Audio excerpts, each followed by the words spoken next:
Assalamu alaikum, I'm Ashley Pearson Khan with Muslimi. I'm sitting down with artist Karim Jabbari. Thank you so much for joining me. Thank Super you. excited to talk about your work. Thank you so much for having me. I looked online to see some of your work as well as your wife's work, and I love it, mashallah. It's amazing. Thank you. Thank you.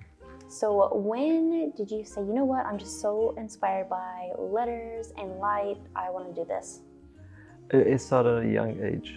I was curious, 11 years old, and I got attached to some of my father's old books, and it triggered my attention, and I was just copying. And then the love for the letters started at that young age. That's really cool. Yes.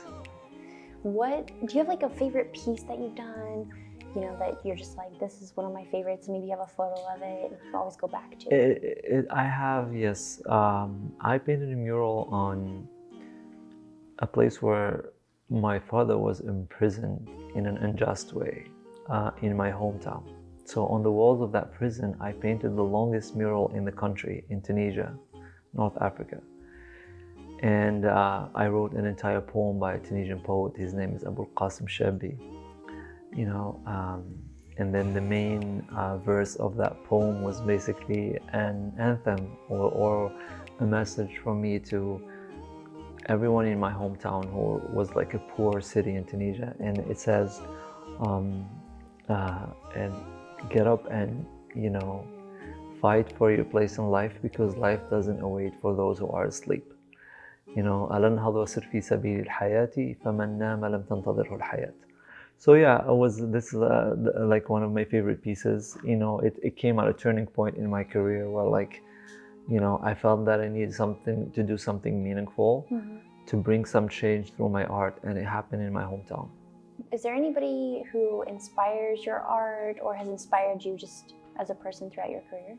Yes, my work is kind of like unique because my inspiration it was very visual. So basically visualizing all these ancient books that my father had.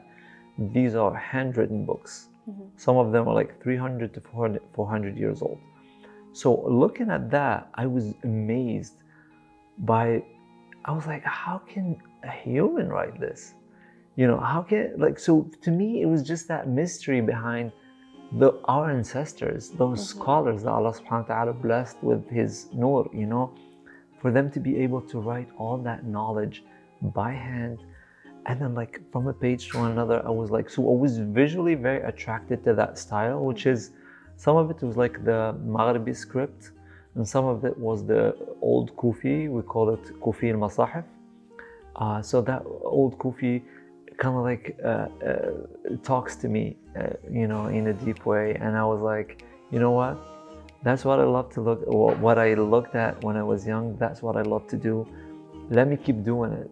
And now this is what I do, and this is what I use. People can, in a way, see my work and recognize it, even without me just writing my name on the artwork. Right. Yeah. Is there a moment where you thought, I've made it as an artist? Well, actually, this is something that probably, you know, it happened years ago. But, you know, if you do art for the love of art, I think it's just like a continuous quest, because it's the journey that matters. It's not the goal that you want to reach. You enjoy the journey, and then I feel like every project becomes a pleasure. Like Jamie said, she's like, I just love it. You know, you just work hard so that your passion becomes your daily life and becomes your, you know, your main job. And I feel like you kind of like get excited when you first get called to an international event. And I remember my first event, I was like driving a taxi, and I was sitting into the taxi, long nights in Montreal, snow outside, and then I received a phone call, and I was like, what is this? People from Abu Dhabi, they want to invite me for this thing. And I was like, at that time I was a nobody knows about me, but I was like, okay, I'll do it. So I went there, and it was just like phenomenal. It was just like that first chance that you get to show who you really are at an international level. To me, there's just an exciting moment. It sounds very exciting. Yeah. I can only imagine getting that phone call, what you must have felt. my God, it's so amazing.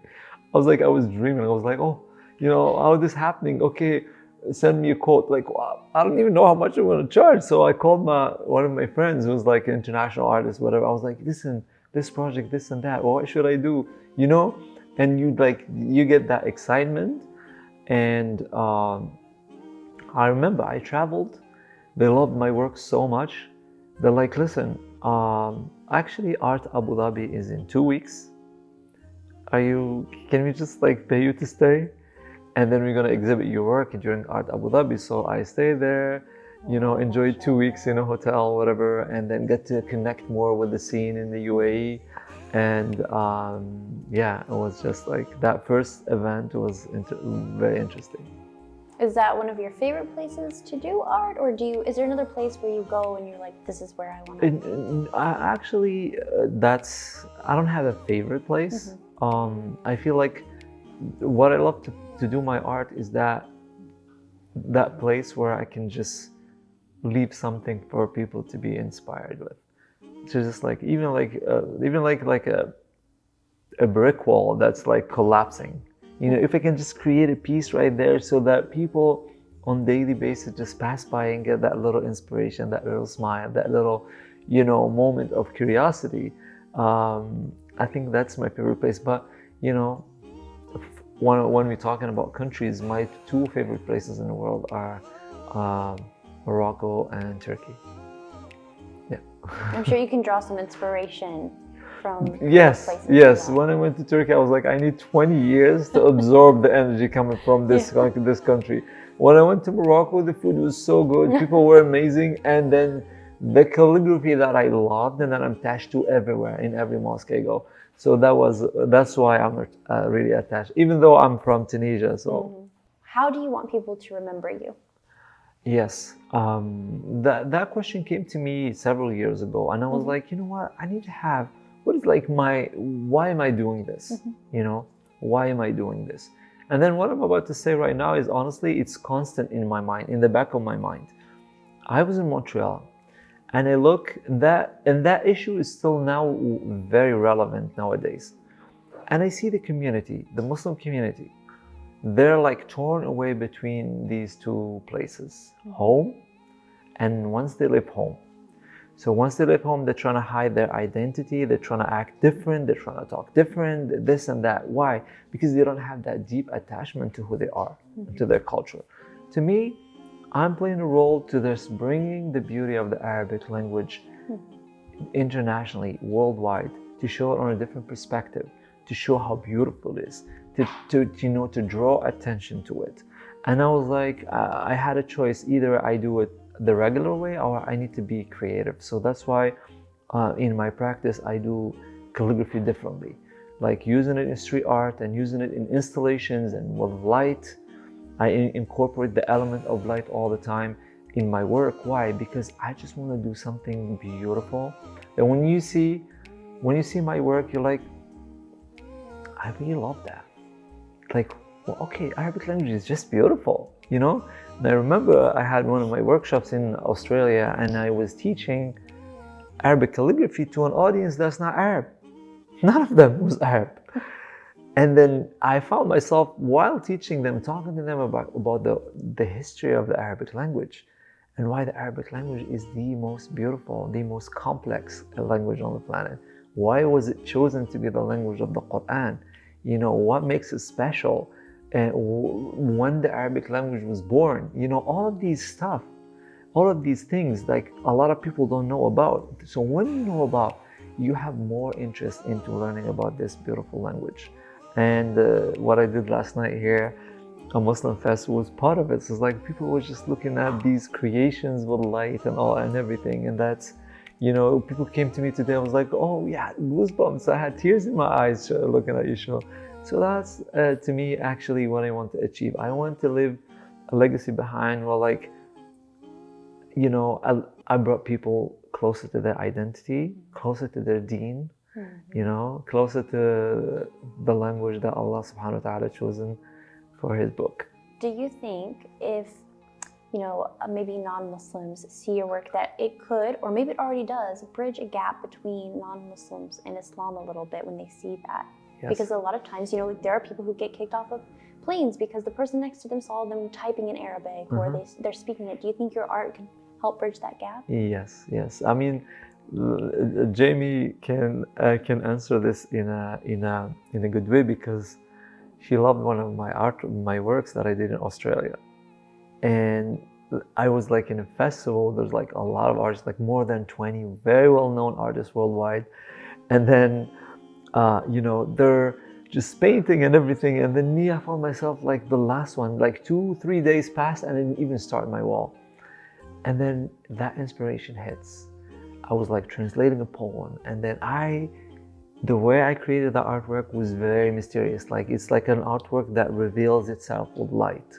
The more you walk, the more it reveals itself, because there's like these like ton sur ton, which is like these like glossy on matte, layers. And people came to me and was like, this is the best artwork in here. I was like, what? There's like big names. What's special about it? They don't know what's special about it. So in my work, I use calligraphy, as I call it. Calligraphy is a bridge between civilization. Through the beauty of my work, I want to bridge the gaps. I want to bring people closer. When I talk about the history of the Arabic calligraphy, the history of the Arabic language, it is basically bringing people to a time where all the languages come from the same source. Some say like all the languages, like they emerge from the Aramaic language, which is the mother of all languages. So that it used to be a time where we had something in common. Let's just talk about it. I could definitely see the passion. You can see it in your eyes when you talk about it. I do work with passion, and I think that's what I feel like makes me different, because a lot of people that when I work with them once, they want to have me again. Because I do work with passion. I don't work for the money. I don't work for the exposure. I don't work for that's not interesting to me. And especially, honestly, like I want to talk about this thing in the current times we live in. In the current times we live in, if you don't have something to hang on to, wallah, you get lost. Like you see oceans of fitna and tests are upon our kids. Yes. In school, they're shoving up our throats their agendas. Different agendas they want to teach our kids since a young age. And if a child doesn't have the ability to hold on to his culture, to his deen, how would you hold on to your deen if you don't know what's your origin? What is your language? What is your Quran? What is your identity? I was teaching this to my daughter and I was like, listen, you love to have conversations, but you gotta have the luggage to have these conversations with people, because she loves to talk and convince and whatever. And sometimes she gets stuck. Dad, how can I answer this? Make an effort to know who you are. That will help you. And then Jim was talking about that earlier. Is that will help you, hold on tight to that rope. And then the most important rope in these times, I call them the end times. A lot of people can see. A lot of people are blind to this, but a lot of people can see. These are the end times. Everything around us is leading to, a dark future. The safest place is the rope of Allah. Hold on to it. Get to know Allah. Fill your heart with Allah. Have a connection with Allah. Talk to Him. Ask His help. Allah subhanahu wa ta'ala is looking at us, and He's seeing the amount of tests and the amount of patience that we have to go through to stay on His path. Do you think that Allah subhanahu wa ta'ala will not take care of us? Of course He will. Of course He will. That was very well said. Thank you so much for taking the time to sit down with me and talk about your art. Thank you so much. Appreciate it. Thank you. Thank you everyone who watched the video. Stay tuned for more. We've got more interviews and content coming to you. So make sure you follow us on all socials and check out our website. Assalamu alaikum.